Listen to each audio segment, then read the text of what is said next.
Welcome back to another edition of our 4chan Deep Dive series. We've been doing this for so long, you all know the drill. And if this is your first 4chan Deep Dive, make sure to check out our playlist or Season 1 compilation to get caught up. Without further ado, let's just get right into it.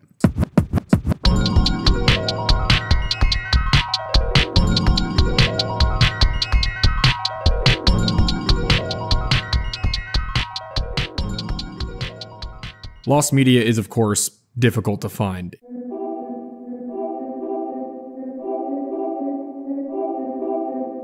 It does surface here and there, and it's only a small chance all questions are answered and it gets solved completely. An OP on 4chan found exactly that.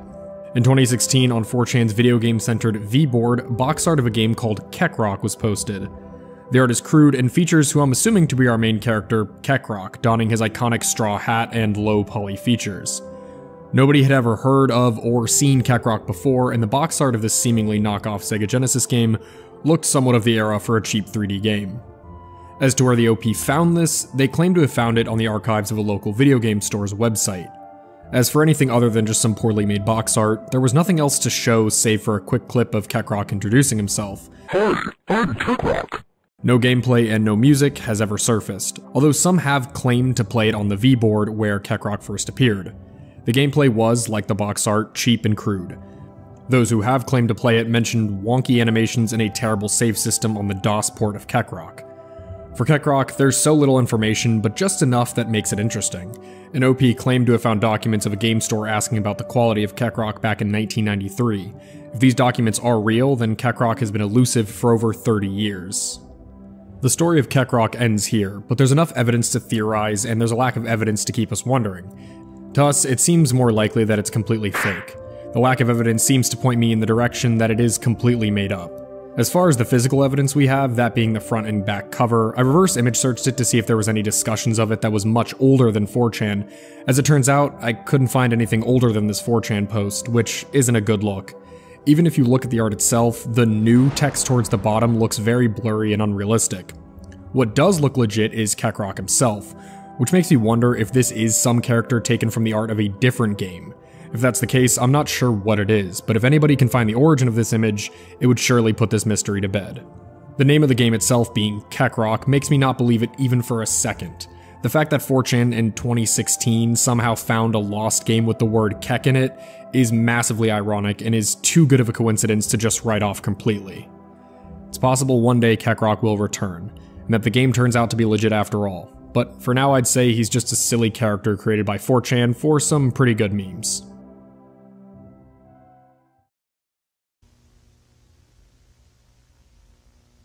For our next post of the night, I would like to issue a warning for animal abuse. Here's a timestamp if you'd like to skip ahead.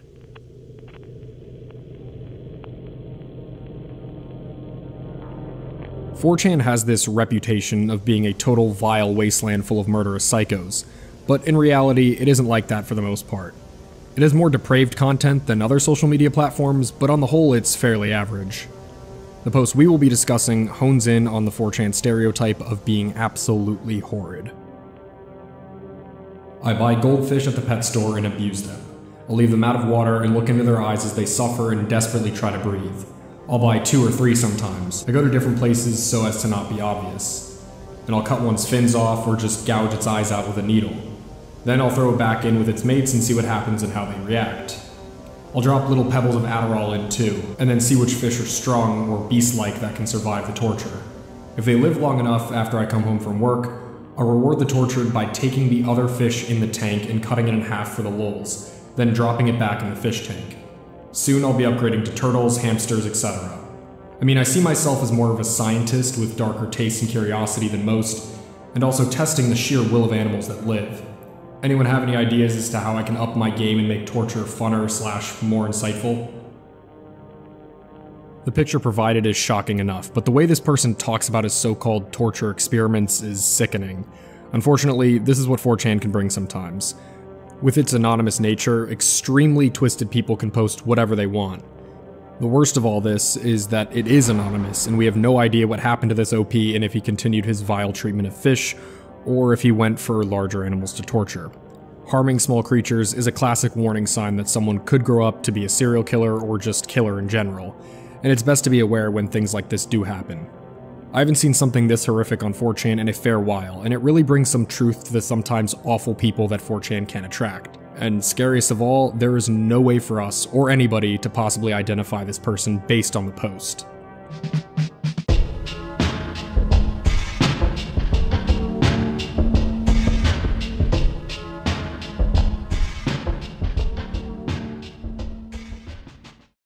Our next post of the evening chronicles the story of someone who did some digging and found an old house in the woods.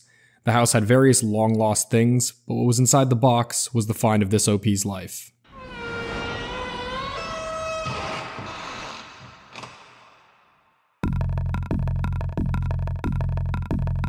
I made a thread a few days ago. Subject was weird stone. I went on about a greenish carved stone, curious to what it might be, but I let the thread die. I'll give a bit of a backstory on how I found it. I moved to Florida to meet my father's side of the family for the first time. Spent about a year down there living the dream, picking magic mushrooms and working a solid job in a call center, before moving back to Missouri. Soon after I had arrived, I began to adventure past the land we lived on. Past the tree line was thick woods, but with two trails. One leading to a cow pasture that I would run through, and the other leading to a run-down looking house. I asked my father about it, and he said no one has lived there in about 30 years or so. So, I brought it upon myself to go inside and see what kind of shape it is in. My first impression is it's going to be absolutely horrible in there. Muggy, smelly, and hot as hell. Nope. AC is running just fine, and was actually refreshing in there. House was an absolute wreck, like homeless people had lived in there, but it was just weird that the AC was working. First thing I found was a family of huge-ass rats, bigger than my size 13 shoes. Soon after getting over that, I began to go through everything over a course of 2 weeks, finding everything from 5 $50 bills wrapped together to several expired narcotics, as well as some gold jewelry. All that was neat, but once I made it to the attic, I started finding old cardboard boxes, sealed with packing tape. In these boxes, I found the following.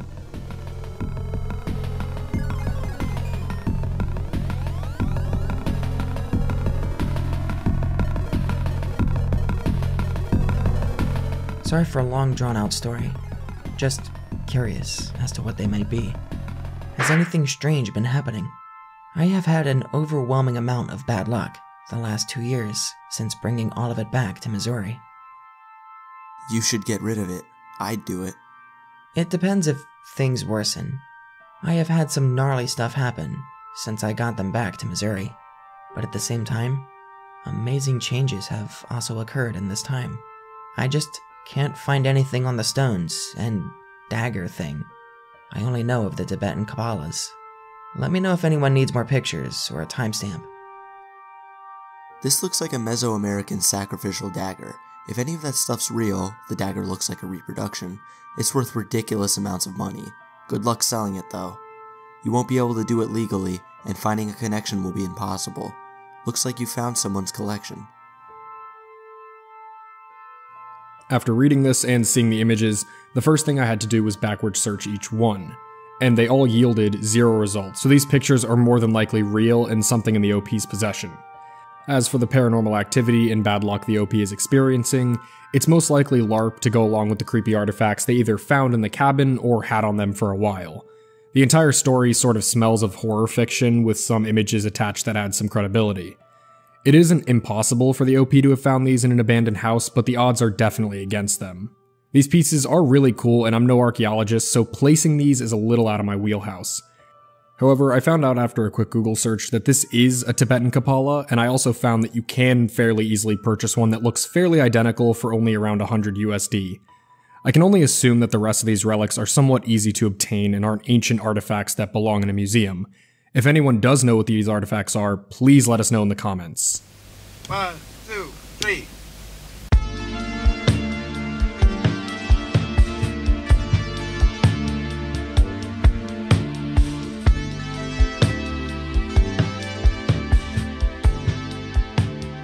For our final post of the night, we have a bizarre story. If I even explain a single detail before we get into it, it'd be a disservice for such a strange story, so we're just going to jump right in. A dog that I dog sat for when I was 21 years old just approached me, but as a human being. She was able to remember details about me from when I dog sat her, but doesn't remember that she was a dog. I understand that the above statement is a bombshell and sounds ridiculous, but that's why I'm posting it on the paranormal board. This happened to me. Here is the full and concise rundown of the event, from 20 years ago to the present day. For reference, I am 41 years old as of last month. April 25th, 1981 is my birthday. I dog sat in 2002 for a week, and the dog ended up dying 3 months after the dog sit. The dog was my father's, and I spent the week of April 15th, Monday, through the 21st, Sunday, house sitting for him at his house in Bayonet Point, Florida, while he was away on business for Eckerd Pharmacy. Dog is a beautiful mutt, 5 different breeds, 50% Labrador Retriever, 12.5% German Shepherd, 12.5% Chow, 12.5% Boxer, 12.5% Bahamian Potcake. Despite the strange blend of breeds, her appearance is nearly flawless. Incredibly human-looking eyes. Dog doesn't like me for the first 3 days out of the 7 in the week. Day 4, April 18th, Thursday. I wake up and her demeanor is much more friendly when taking her out and feeding her. She starts staring at me intensely while I hang out and watch old VHSs and occupy my time for the week. Next day, April 19th, Friday. She wakes me up by pawing the door of the guest room. Wants to play today all of a sudden. I keep her occupied by throwing this raggedy old stuffed moose she has. Sometimes I throw it and she goes off with it for an hour before returning. I throw it again to let her go off. Good day. Second to last day of the house sit is Saturday, 4/20. It's 2002, so weed is hard to come by, but I call a few buddies up. One friend is down to hang and has weed. Friend arrives in the afternoon and we hang out and smoke it up on the back porch while the dog keeps inspecting what we're doing. Weed is actually not bad for 2002 standards. Not brown at all, but actually bright green as if it's artificially colored. Smoking through this stuff and feeling that heavy headspace, almost psychedelic sense of highness. Start daydreaming and dozing. Eventually I see my friend blows weed in the dog's face. Dude, what the f***, don't do that. Dog starts sneezing, makes a yelp that sounds like a stifled bark, and then runs to the laundry room where her bed is. Dog doesn't come back for the rest of the night. Eventually friend leaves and I wind down to go to bed and I go check on the dog. Dog looks extra docile and is laying with the stuffed moose toy under her for some reason, and when she sees me, she darts right up to me and licks my face. Dog has never licked me once until this point and seems relieved to see me. Last day is completely normal, with the dog now playing casually and laying at my feet non-stop. Dog dies in August 2002 at age of 6. Okay, that's the rest of the 2002 portion of the story. Now for what happened yesterday at supermarket. Be me in 2022. I now own a house in the same neighborhood that my dad used to when I dog sat. Dad died in 2018. Go shopping at local Publix on SR 52/Little Road. Closest store to my house, so I'm here a lot. I sometimes see other regulars since I shop on the same days at the same time. Routine buddies. Have seen this girl with black hair and a gray streak looking at me vaguely before. Didn't think much of it. Yesterday, while looking at the BOGO bins at the front of the store, she suddenly approached me from the corner of my eye. We've met before, but I can't remember when. At this point, I think I'm getting hit on by a shopping regular, which is cool, but I'm married, so I guardedly get ready to bat that away. I think we both have the same shopping schedule. No, I think you were the dude that got me high. And right away I think, she has me confused as f*** with someone because she is clearly a zoomie and I'm like the dying breath of Gen X. I most certainly did not have the pleasure of getting this young woman high for the first time, but then she says, on the back porch with that dude in the beanie. And at this point I'm still not realizing that she's talking about the time I and my friend got high with the dog 20 years prior, but in this same region, until she says, I don't remember much from that night, but I remember something about a stuffed moose.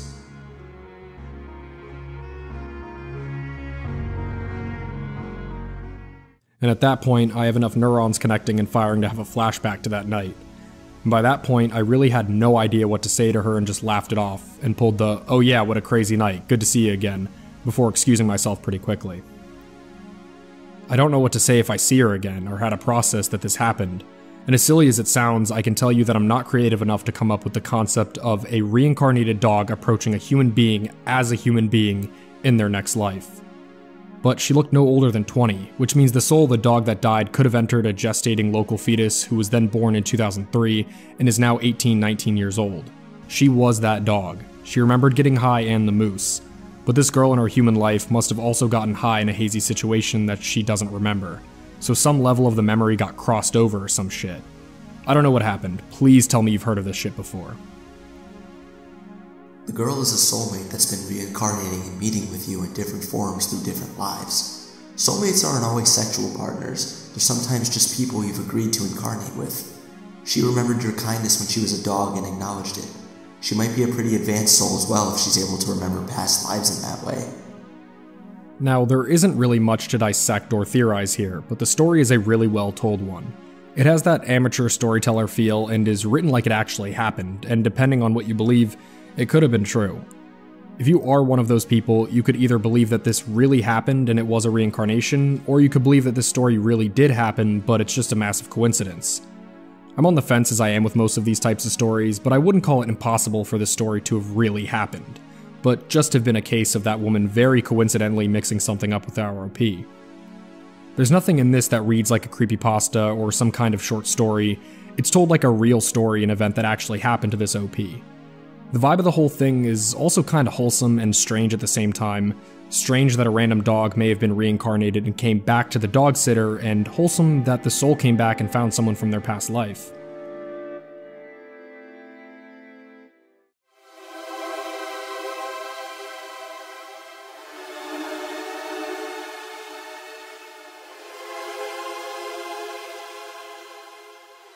And that is going to do it for our 12th edition of 4chan Deep Dive. These posts are usually hunted down and handpicked by JIF and I, but we always welcome help from you guys. If you see any posts you'd like us to cover, please send them over. Our email and social medias are always open, and you can find them in our About section and the description of this video. Of course, thank you guys so much for watching. Make sure to like this video and subscribe. If you like the channel, make sure to check out our social medias that I mentioned before in the description and our About page. Make sure to stop by our Discord. It's really the best place to chat with us and hang with fellow debunk enthusiasts. Of course, if you'd like to support the channel a little bit more, please head over to our Patreon, Debunk Plus. Only $1 a month and you guys get access to videos early, script PDFs, whatever random stuff we decide to put up, and more. As always, my name is Sep from Debunk File. See you guys next time. Bye.